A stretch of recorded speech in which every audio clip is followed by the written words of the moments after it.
Okay, a friend had this shipped to me directly from eBay and asked me to repair it for him. This is a Zenith TransOceanic 7000, and the previous owner engraved his name and social security number in across the handle and a couple of other places on the radio, and then also put his name and all that information here. So I've covered it, because I don't want to try to blank it during the video. It's a big pain to do that. So he also put it on, grounded into the face of the compass panel. And I don't think I see it anywhere else on the radio. So we should be good. But I opened it up and pulled the batteries out just to check them. And that's where the batteries go. And they are all corroded. Look here, what a mess. Leaking all over the place. One of these batteries, which goes right here, lights the dial screen, the slide rule dial. It'll light it up when you pull the switch, push the switch. It lights that up. So this unit is in fairly good condition. It just needs cleaned up and polished quite a bit. It's in pretty rough condition, dirty other than that. The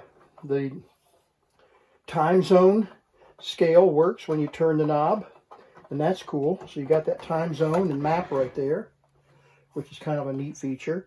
And then you got the compass. I never quite could figure out what the value was unless you were trying to figure out where the radio station was coming from or whatever, but the compass is there just the same, and you can get adjust the antenna according to the direction of the radio signal, I suppose. I guess that's what that was there for. The chart is here, the reception chart, and it has some personal notes in here where he was listening to the BBC, and he was listening to Radio Moscow in 1969, and he was 1981 listening to these different frequencies. And let's see, what else? What was this one? 1981. This is all 1981. Where did I see 1969? I know I saw it. Oh, that would be 9.69. My bad. That was 1981. I was going to see this radio didn't exist in 69. Yeah. So this is a 1980s radio, which is a really, really nice setup. I'm going to leave these notes in here for the fellow that I'm repairing this for. And this is in really remarkable condition. This needs to be taped so that it won't rip. It's already torn almost completely off, so I'll tape that with some clear tape and make sure that that doesn't get damaged any further. And so this has a map light or a chart light you pull out, and that lights up, and it works when you turn the light switch. Of course, you got the tuning knob, and you got the channel band selector switch here, and then we've got a BFO, so it'll do sideband. And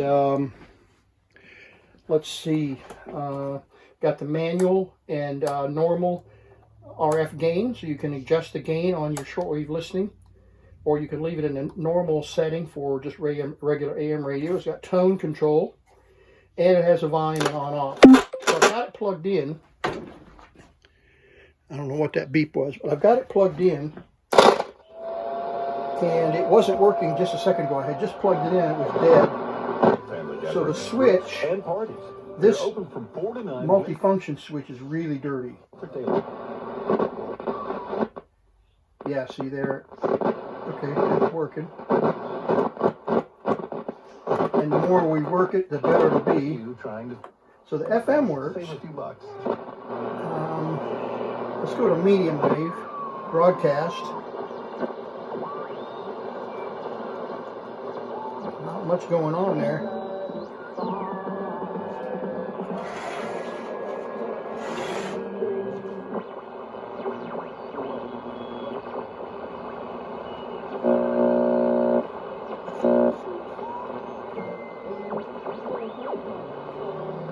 And then I can illustrate the use of the RF gain here. If I turn the RF gain all the way to down and it turns it off, then I can increase it to full or just leave it in normal. Okay.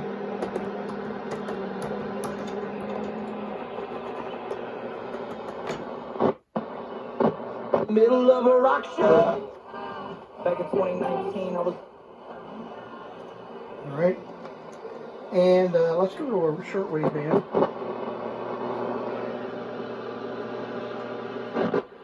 We should have something on 40 meters. Let's see if we have something on 80 meters, excuse me. Let's hold the antenna up. I don't know without an external antenna if we get anything.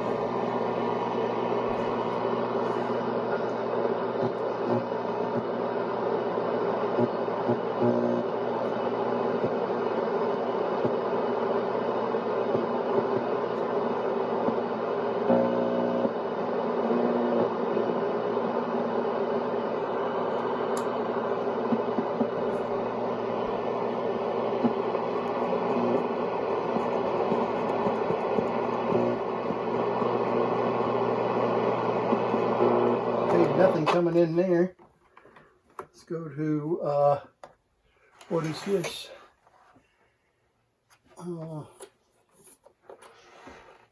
30 meters.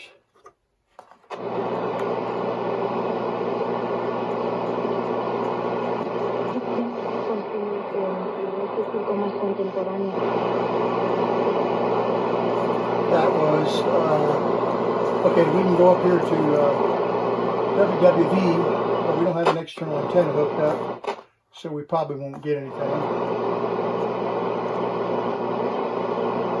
It's probably right there.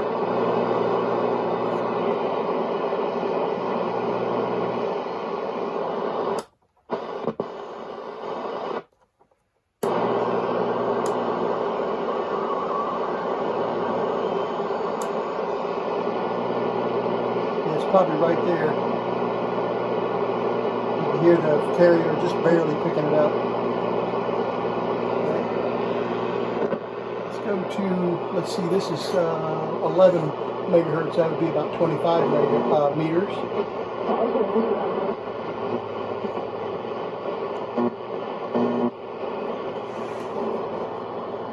Okay, we're going to go to 19 meters and come up here to 15. See if we can get WWV.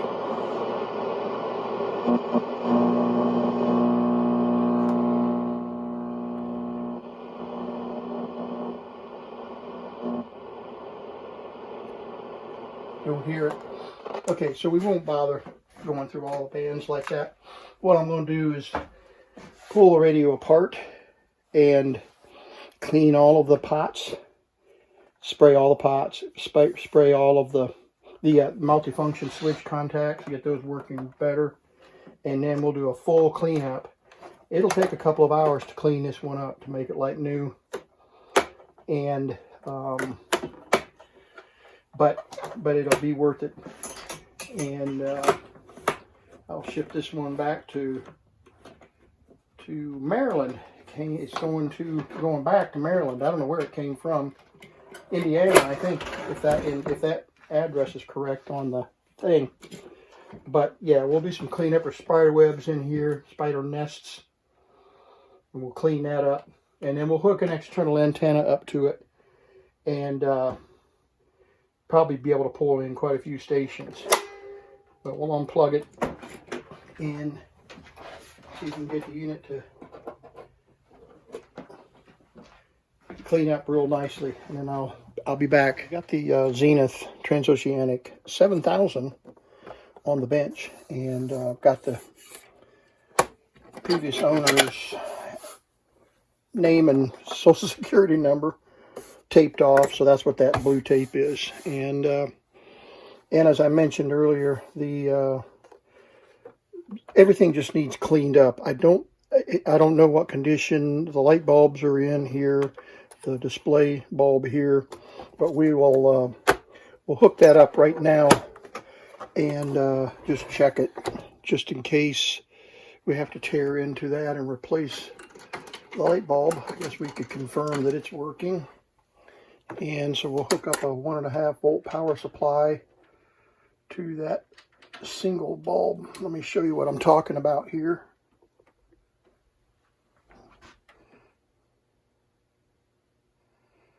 Okay, there's 1.5 volts. And what we're talking about on this 7000, which may be obvious to most of you, but this single cell down here on the 7000 is the lamp circuit.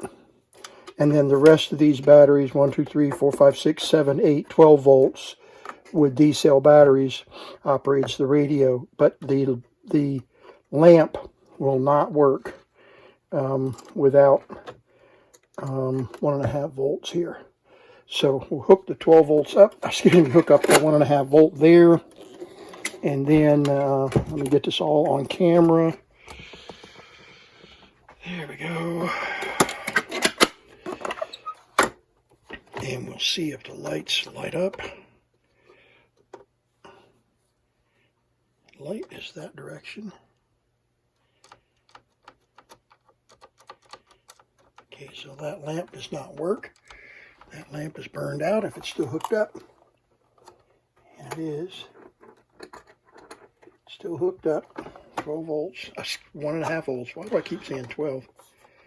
Yeah. And I don't see. Yeah. Nothing's working. This should come on when we push that too.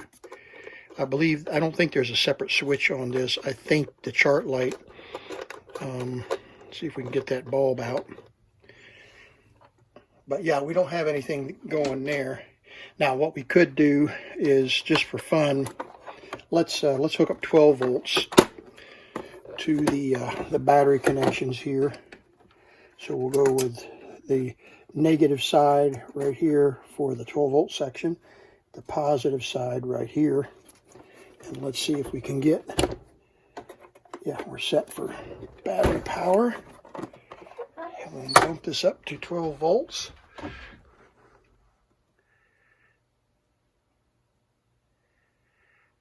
There's 12 volts. I'm hooked up to my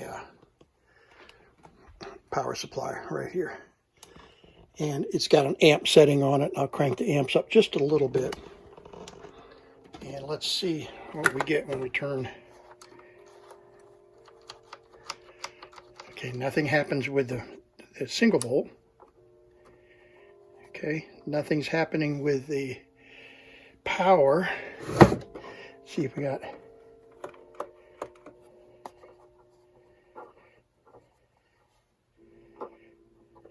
Huh, completely dead, and there's zero power coming through. Let's see, do I have it hooked up to the, so there's negative, positive. Oh, positive is over here. That's why I didn't have it hooked up to the right wire. Let me get that connected there. And the thing will probably come on full blast. There we go. 12 volts, negative and positive. I wasn't following the battery convention. Okay. Still nothing. Still nothing on the power, battery power.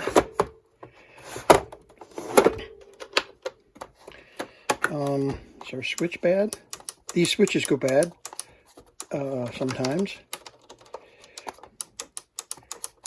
And let me go on to FM, because I had FM earlier when I was on AC. But no, there's zero current on the meter, on the power supply. So let me make sure I've got everything hooked up correctly here.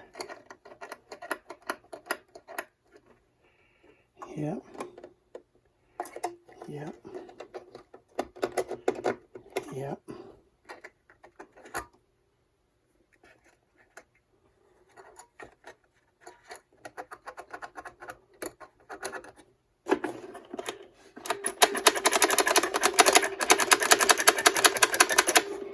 fiddling with that AC and DC switch.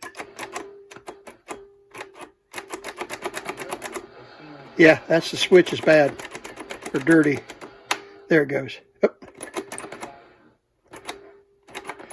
All right. Let's just spray that switch. Be done with it.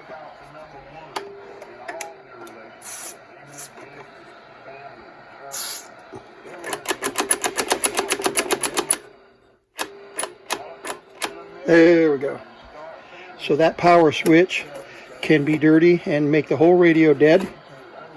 Good to see. All right, let's go. Set it up.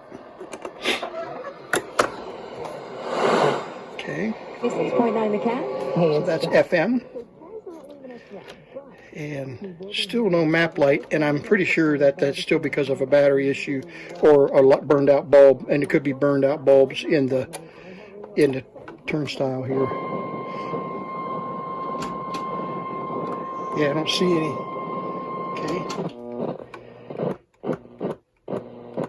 Okay, got hum.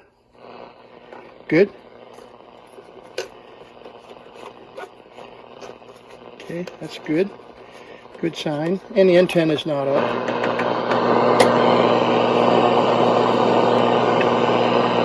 See, I got my hand on the antenna.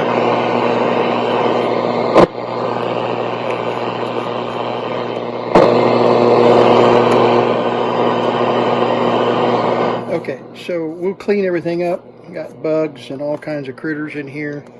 We'll check the bulbs, and then we'll wash everything up nice and beautiful and dust everything off. So that's a good start. That was the switch was bad, corroded and not working for battery. So we're pulling 30 milliamps right now on the power supply, and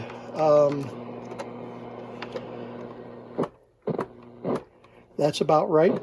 Yeah, it's pulling 30 milliamps.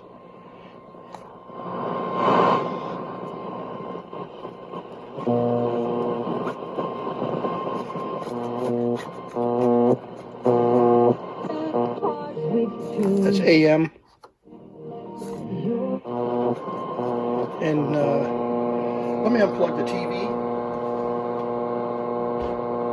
It didn't do any good. Okay, that helped a little, it changed it a little bit.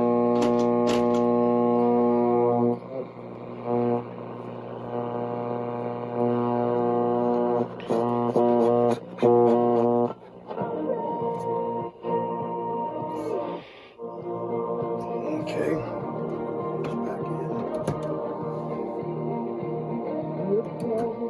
There we go.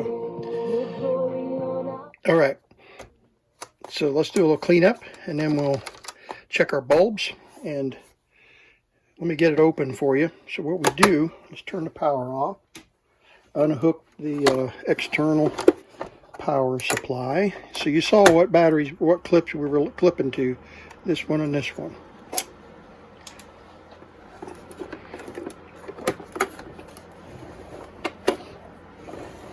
Okay, we're going to pull this cover off. Got my contact cleaner all over this for the switch, the power cord switch and DC switch. But we'll pull these 3 screws off the bottom here, and that'll allow us to open up the set. I'm going over these basics just in case someone has never had any experience with these and would like to know the quickest and easiest way. You can figure all this out, I know, and you more experienced technicians can just move on to the next video. All right, there we go. This should just lift out, and it does.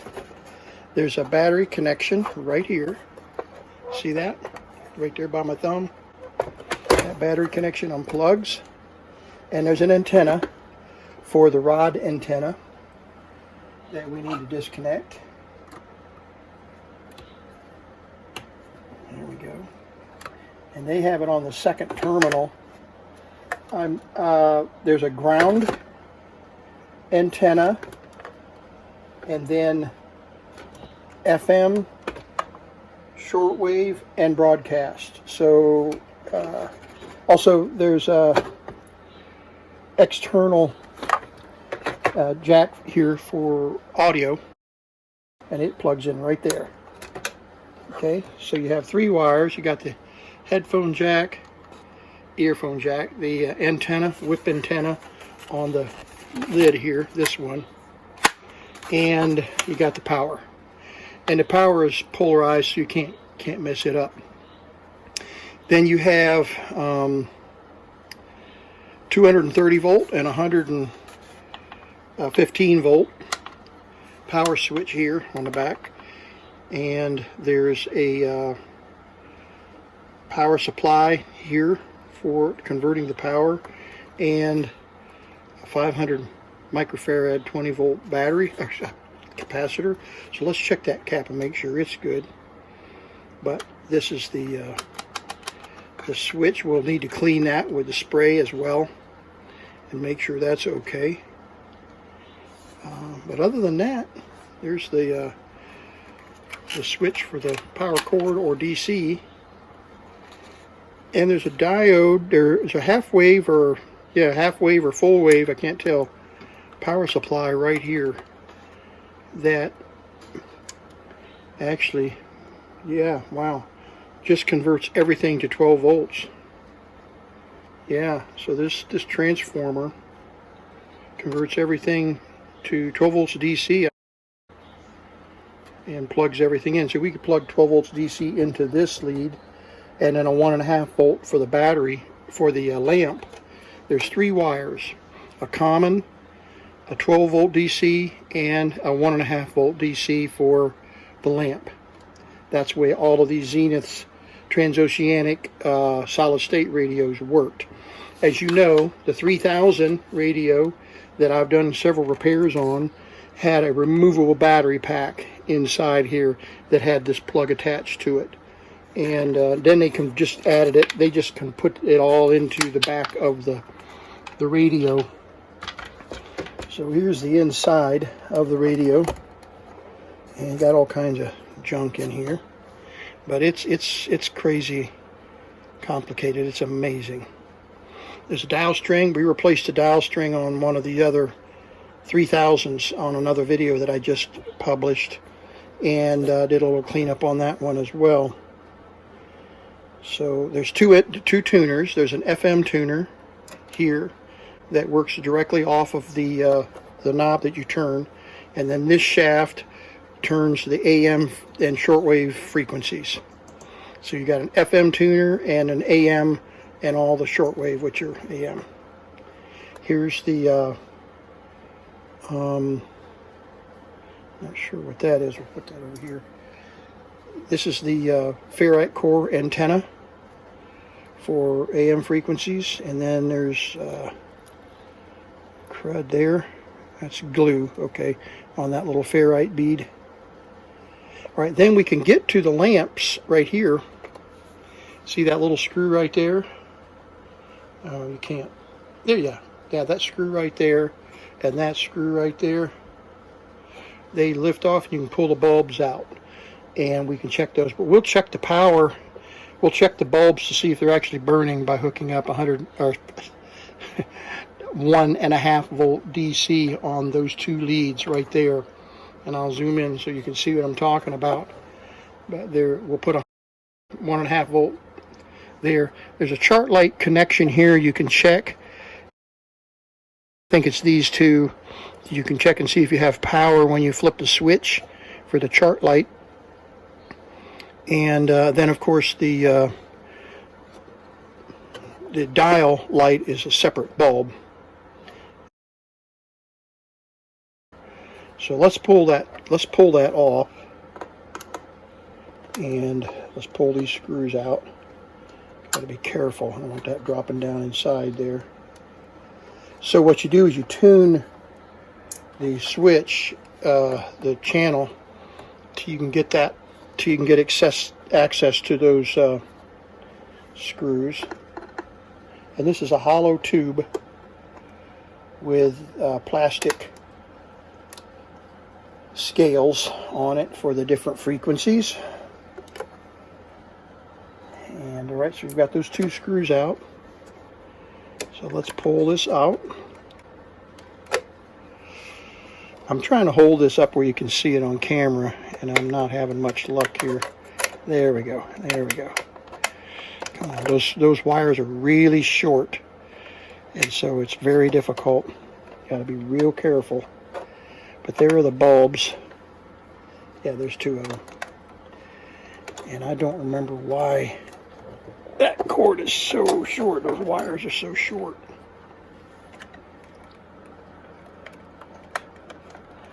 There we go. And these are the bulbs.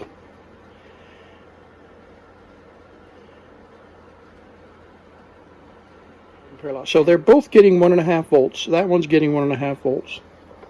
Why it didn't light when we were pulling the switch, I don't know. Let's pull this one out. And I often replace these bulbs with LEDs. And then they just like major, much brighter. Let's see if this bulb's burned out. Okay, no, it's burning too. We're going to hook up power to those leads. Make sure that we're making good contact on the sockets. So we'll hook one lead, and the polarity on a light bulb doesn't matter. And we'll hook one lead there. Okay, so they're both burning. I mean, they're not super bright. But yeah, they're both burning. And believe it or not, that's pulling over 500 milliamps of power at 1.5 volts. So those lamps are not designed to stay on. That's why they have a momentary switch. And that battery won't last forever under those conditions. Okay, so now we know we got 2 good bulbs. Right, so we know we have power there, or lights that work there. And while we're checking light bulbs, let's just go ahead and check this one. And we'll see if we can get that bulb out of there. Okay, so good. That's good. Sorry, there we go. Yeah, so that bulb's burning. The bulb was loose. All right, so now let's do this one more time. Let's close that up. This switch may not be working. Let's hook up our 1.5 volts again to the negative side of the light bulb, and the black in this case is the positive. So it doesn't matter with light bulbs. So all right, that means that, so it's these 2 leads right here. Okay, so let's hook those up.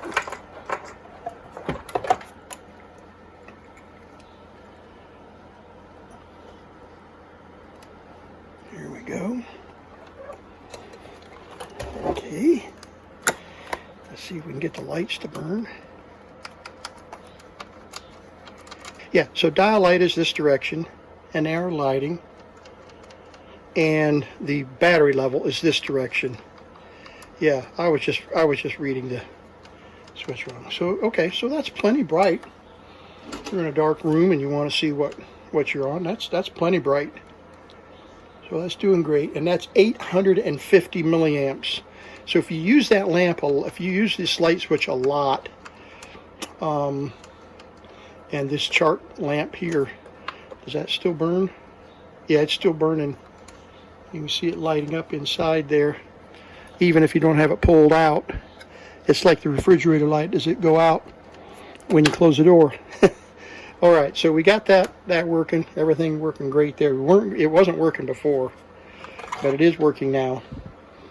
So, all right. The bulbs must have been loose. I suspect that might have been the case. Okay. So we don't have to tear apart. Well, we do to get to the volume control and all those, to clean those. And the multifunction switch, channel switch, is right here. And we can spray that from up here. And get it to work really well. But we need to pull this chassis out of the case, and I want to show you how to do that. So first thing we do is pull the knobs, because they're going to have to come off in order to pull the chassis out. Here we go. Here we go. There we go. There we go.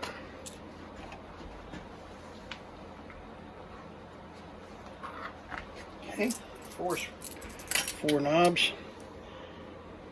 Everything else good. Now we got to get this knob pulled out. And this one is a tough one.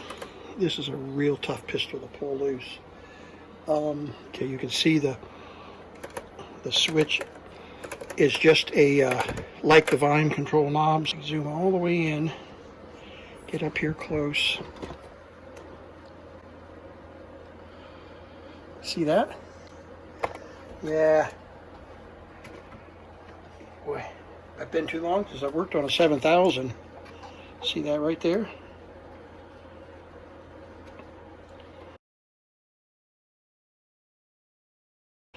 That has to come out, and then it just pops right out. Right, now there are two screws. There and there. And then there are two screws up here on the top side of the chassis.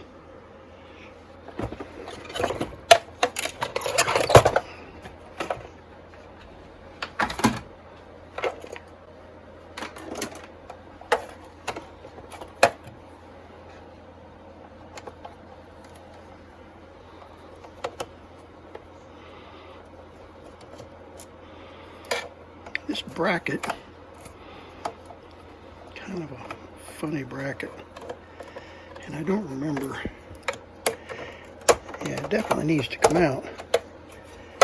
Yeah, so there it goes. And those red screws apparently aren't going to have to come out. Okay, so we got those two bracket screws. See if we can lift this out carefully.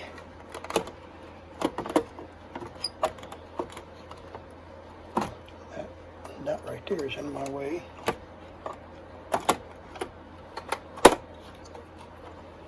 There we go. Okay, just lifts out. And we got the speaker leads. We got to get those out. And we've got, there's got to be a plug, hopefully.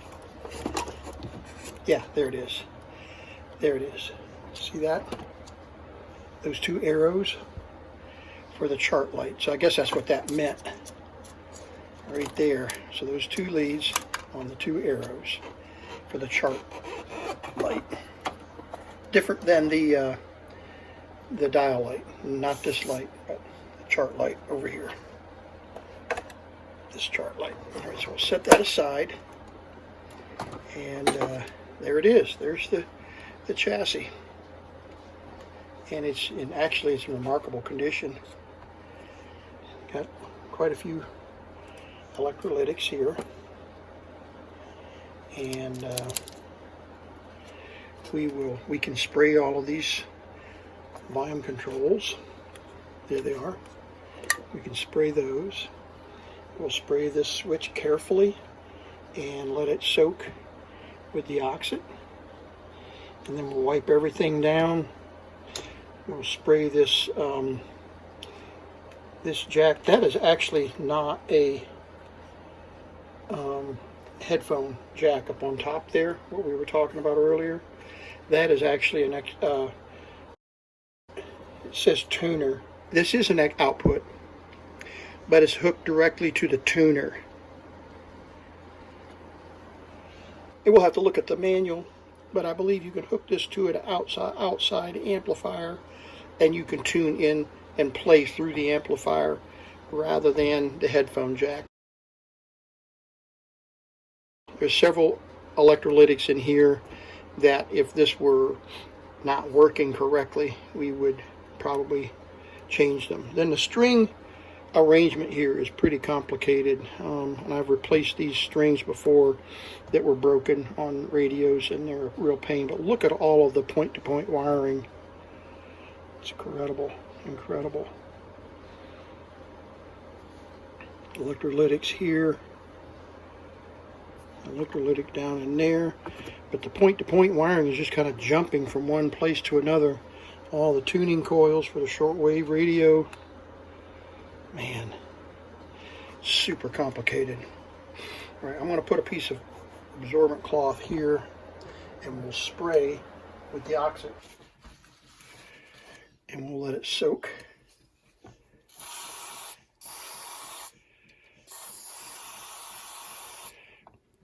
And let's turn that channel.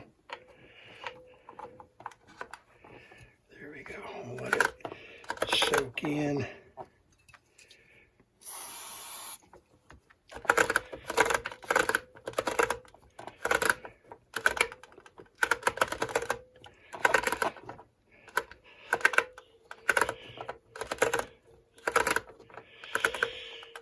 Okay. And then we will quickly spray the volume, tone, and beat frequency oscillator. There we go. Now this is the BFO. This is the RF gain. There we go. There we go. And the BFO looks like a sealed pot. I don't know, hope not. If I can get to it. Oh no, it's not. There it is, the opening. You can get to it right here.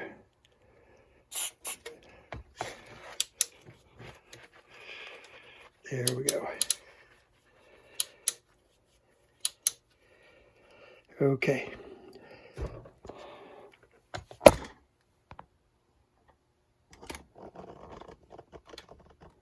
We'll let that soak for a little while. We've done a cleanup, got all the pots cleaned, sprayed. We checked all of the capacitors, the electrolytics, and they are all good. And so I'm not going to recap it. I did a cleanup on the tuning dial, and it was in pretty rough, dusty shape. So it'll be nice and bright now. You can see how clean it is. Those get dirty, just normal dust. So we sprayed all of the contacts here, and we've worked the switch quite a bit. And everything checks out. All the electrolytics check out. And so we're good shape. I'll blow a little bit of air on here to blow the dust off of it, just to make sure. Oh, I forgot to spray these switches. I need to spray these switches to make sure that they're working nice. And we should be able to get to those pretty easily. Okay, we'll clean up the case and clean up that dial window. Make sure there's no dust on that back side of the window. So we'll clean that up. The speaker looks like it's in really good shape. Wanted you to see that little piece that I pulled out of there earlier. You saw it on the video. I knew that was something that had broken. So let's take a look here. Yeah, it's part of the front bezel, and that was glued on there, and somebody glued it back and it didn't hold. And then this spring, this retention spring was laying on there. It was just laying down in here. Since it's in between these two, it's going to be fine. It's not gonna, I'm not going to pull it, I'm not going to pull it out or glue it. I'm not going to even fiddle with it. I'm just going to leave this spring off here, and this little chip of plastic, we won't do anything with it. But you can see we've got it cleaned up. A little bit of dampness right there from the cleaner.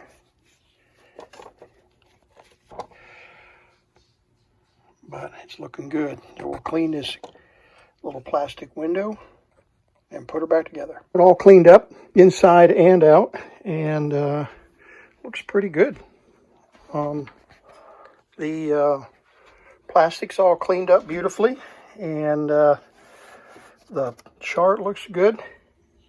The leather looks good, and I taped over the name and social security numbers, but they can take those off when he gets it back. But yeah, turned out really nice. Look at that. Turned out really nice. Look at the back. Really, really nice. Cleaned up like new. And we'll plug it in and make sure it's working like we want. And we'll get this shipped back to the customer.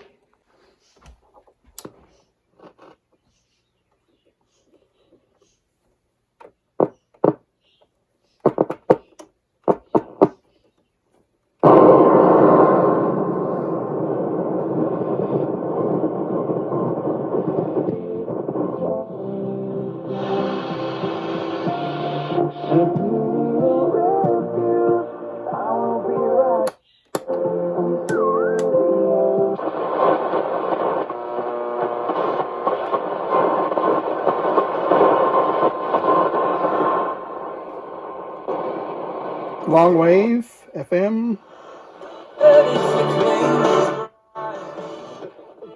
We've got the, I've already packed the other Zenith 7000 up and shipped it to the customer, but this is mine, and mine's in just in a little better condition than his. It's got a little bit different setup here with a kind of a leatherette finish here, but it's the same radio. And I've got WWV tuned in here, and it's coming in really nicely. Let's see what else we can get. We're on 19 meters, 15 megahertz. I don't know if there's any, yeah, there's something. Prophesy 1,203 score days. Yeah, lots of religious interpreting on shortwave radio. So I'm not going to go through the bands like crazy, but I did want to give you a taste of what it'll do on single sideband. So we'll see if there's anything on 16 meters here. No, well, there's a few things. I don't know. Those are just okay. Here's 21 megahertz. So we might get something. Turn the gain up here.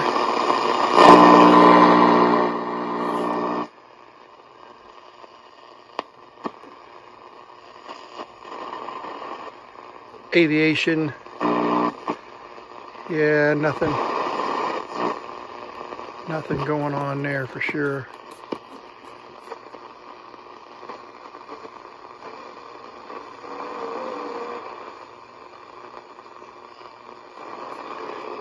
Okay, let's move on down to something where we can get some ham radio. Come down to 31 meters, which is around 9 to 10 megahertz. And we should be able to get WWV here. I say we should, but we may not. There it is, right there.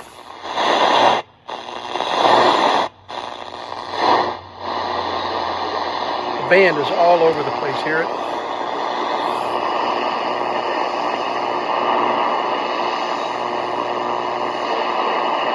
I'm going to change antennas. Quake were slain of men 7,000, and the remnant were affrighted and gave glory to the God of heaven. Well, that's not WWV,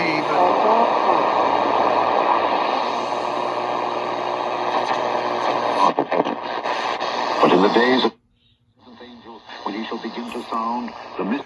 That's Alexander Scorby reading the scriptures.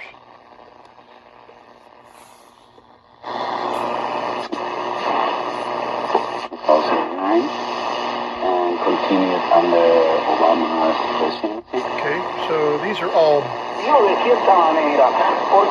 broadcast, shortwave broadcast. Okay, so let's move off to, let's get to 80 meters here and get down here to 3.9 megahertz. Turn the volume up and the gain up. Turn the BFO on. See if we can get a...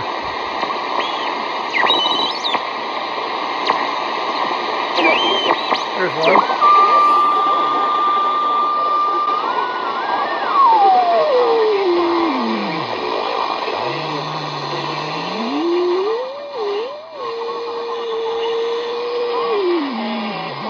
Change antennas. There we go. Ahora el camino que tenemos equipo en esta liga de campeones. Así que bueno, quería dejar esto. Not English. Takes a lot of patience to get the gain set right, the BFO set right,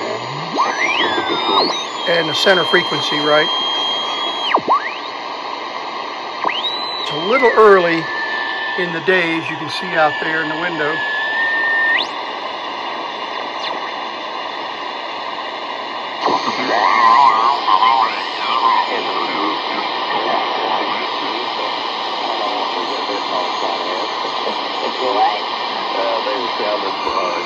Quite like dogs.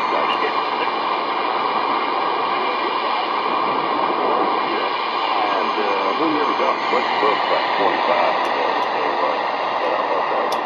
We were all supposed to be at 19. We'll see some numbers, and I think the numbers a lot of snow on the ground country. I'll tell you right now, it's clear up here, but the ground still got lots of snow on it. And I think we got our fair share, and it's Okay. a little bit. All right, there. Let's go up to 7 megahertz to 40 meters.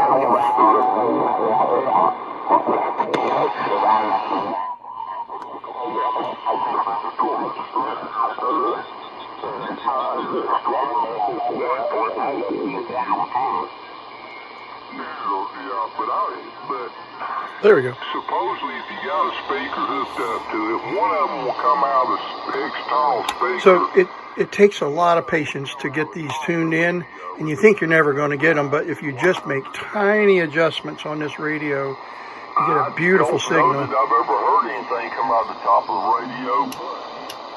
That I haven't, Okay, we're I on haven't the... delved into that deep, but so you think you're serious about one? They're tiny little adjustments. Yeah, I'm gonna get Hey, it'll probably be towards the end of the year. See, it's a great signal. Great signal. So I don't know what frequency, 71 or 7200 probably. 72 somewhere. We have generated a turnover of 35 euros in 2023 on the rise to previous reports. That was radio. Right, that's a broadcast band, so... Time now, the hit of the day on Radio Reunion International. You're invited to listen to Direct Reaction, Direction, and the hit She If She Wants It To. Right, so that's got to be above 7,300 in order to work with 40 meters. It'd be 7.3, I mean, megahertz, so it'll be probably 7.4, 7. Somewhere in there.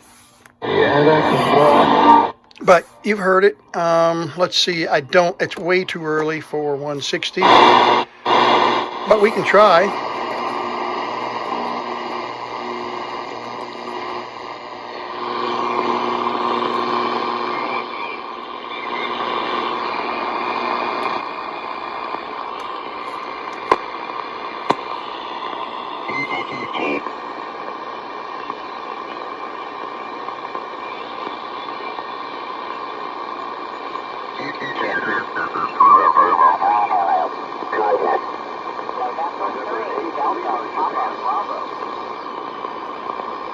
November 3 Delta Papa Bravo. Papa Alpha.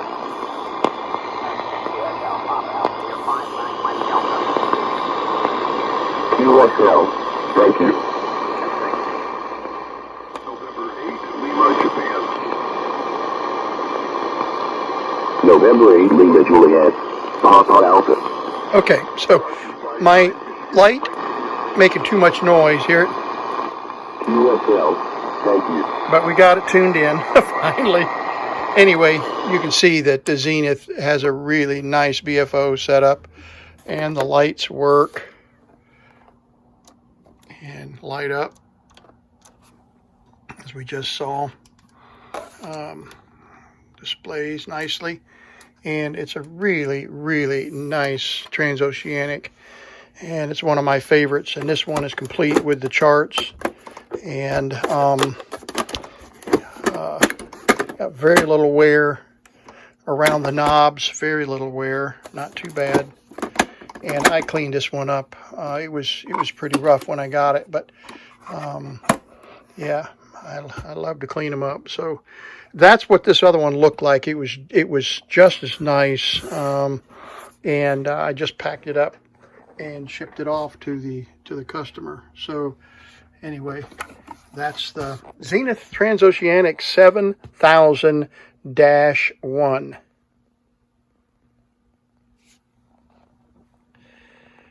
The VHF weather band, and 162.5 megahertz, and I've got it tuned in there.